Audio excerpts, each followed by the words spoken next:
जय श्री राधे कृष्णा। लक्ष्मी नारायण भगवान की जय। प्रिय भक्तजनों, आज आप सुनेंगे वैशाख मास अध्याय की कथा का भाग दूसरा।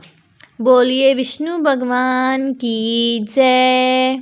वैशाख मास पुण्य प्राप्ति करने का एक बहुत ही महत्वपूर्ण साधन है, तो आपको इसकी कथा को अवश्य ही श्रवण करना चाहिए। जो वैशाख मास में पहनने के लिए कपड़े और बिछावन देता है, वह उसी जन्म में सब भोगों से संपन्न हो जाता है और समस्त पापों से रहित हो मोक्ष को प्राप्त करता है। जो तिनके की बनी या अन्य खजूर आदि के पत्तों की बनी हुई चटाई दान करता है, उसकी उस चटाई पर साक्षात भगवान विष्णु शयन करते हैं।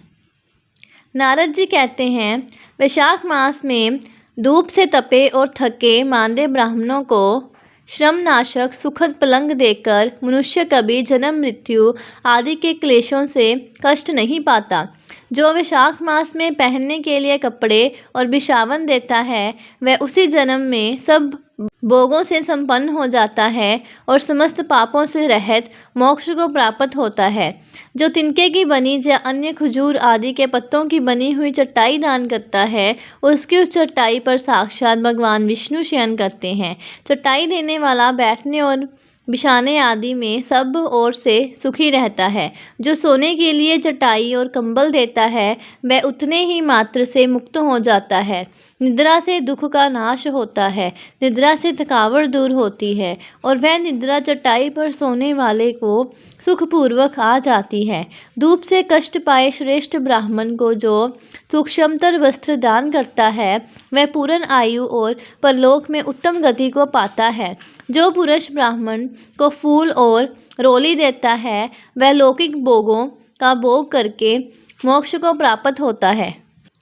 वैशाख मास में किए गए दान पुण्य का बहुत अधिक गुना फल मिलता है। जो खस कुश और जल से वासी चंदन देता है, वह सब भोगों से देवताओं की सहायता पाता है तथा उसके पाप और दुख की हानि होकर परमानंद की प्राप्ति होती है।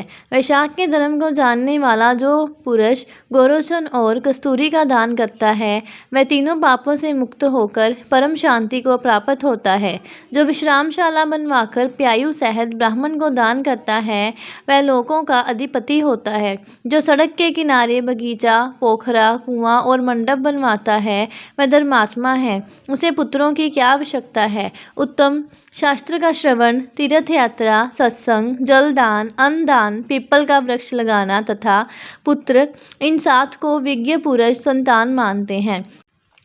जो वैशाख मास में तापनाशक तक्र दान करता है, वह इस पृथ्वी पर विद्वान और धनवान होता है। धूप के समय मुट्ठे के समान कोई दान नहीं, इसलिए रास्ते के थके मांदे ब्राह्मण को मुट्ठा दान देना चाहिए। जो वैशाख मास में धूप की शांति के लिए दही और खांड दान करता है तथा विष्णु प्रिय वैशाख मास में जो स्वच्छ चावल देता है, वह पूर्ण आयु और संपूर्ण यज्ञों का फल पाता है। जो पुरुष ब्राह्मण के लिए गोघृत अर्पण करता है, वह अश्वमेध यज्ञ का फल पाकर विष्णु लोक में आनंद का अनुभव करता है। जो दिन के ताप की शांति के लिए सायंकाल में ब्राह्मण को ऊख दान करता है, उसको अक्षय पुण्य प्राप्त होता है। जो वैशाख मास में शाम को ब्राह्मण के लिए फल और शरबत देता है, उससे उसके पितरों को निश्चय ही अमृत पान का अवसर मिलता है। जो वैशाख के महीने में पके हुए आम के फल के साथ शरबत देता है, उसके सारे पाप निश्चय ही नष्ट हो जाते हैं। जो वैशाख की अमावस्या को पितरों के उद्देश्य से कस्तूरी, कपूर, बेला और खस की सुगंध से वासित शरबत से भरा हुआ घड़ा दान करता है, वह 96 घड़ा दान करने का पुण्य प्राप्त करता है। वैशाख में तेल लगाना, दिन में सोना, कांसे के पात्र में भोजन करना, खाट पर सोना, घर में नहाना, निषिद्ध पदार्थ खाना, दोबारा भोजन करना तथा रात में खाना, ये 8 बातें त्याग देनी चाहिए। जो वैशाख में व्रत का पालन करने वाला पुरुष पद्म पत्ते में भोजन करता है वह सब पापों से मुक्त हो विष्णु लोक में जाता है। जो विष्णु भक्त पुरुष वैशाख मास में नदी स्नान करता है वह 3 जन्मों के पाप से निश्चय ही मुक्त हो जाता है। जो प्रातःकाल सूर्योदय के समय किसी समुद्रगामिनी नदी में स्नान करता है वह 7 जन्मों के पाप से तत्काल छूट जाता है। जो मनुष्य 7 गंगाओं में से किसी में उस काल में स्नान करता है वह करोड़ों जन्मों में पराजित किए हुए पाप से निसंदेह मुक्त हो जाता है। जाह्नवी, वृद्धगंगा, कालिंदी, सरस्वती, कावेरी, नर्मदा और वेणी ये 7 गंगाएं कही गई हैं।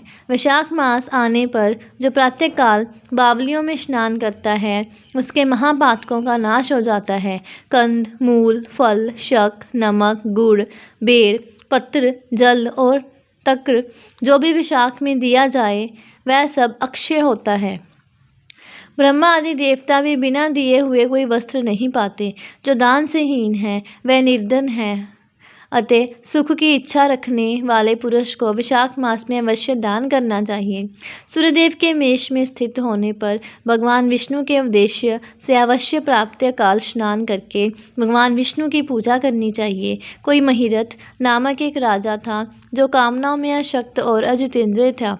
वह केवल वैशाख स्नान के सुयोग्य से स्वतः वैकुंठ धाम को चला गया। वैशाख मास के देवता भगवान मधुसूदन हैं, अतएव वह सफल मास है। इस तरह वैशाख मास में स्नान का बहुत अधिक महत्व है और दान पुण्य भी अवश्य करना चाहिए ताकि आपको कई अधिक गुना फल प्राप्त हो सके। वैशाख मास में भगवान श्री हरि की कथा अवश्य सुननी चाहिए। बोलिए विष्णु भगवान की जय, लक्ष्मी नारायण भगवान की जय। ऐसी और कथाएं सुनने के लिए हमारे चैनल के साथ बने रहें। चैनल को सब्सक्राइब करें और वीडियो को ज़्यादा से ज़्यादा शेयर करें। जय श्री राधे कृष्ण।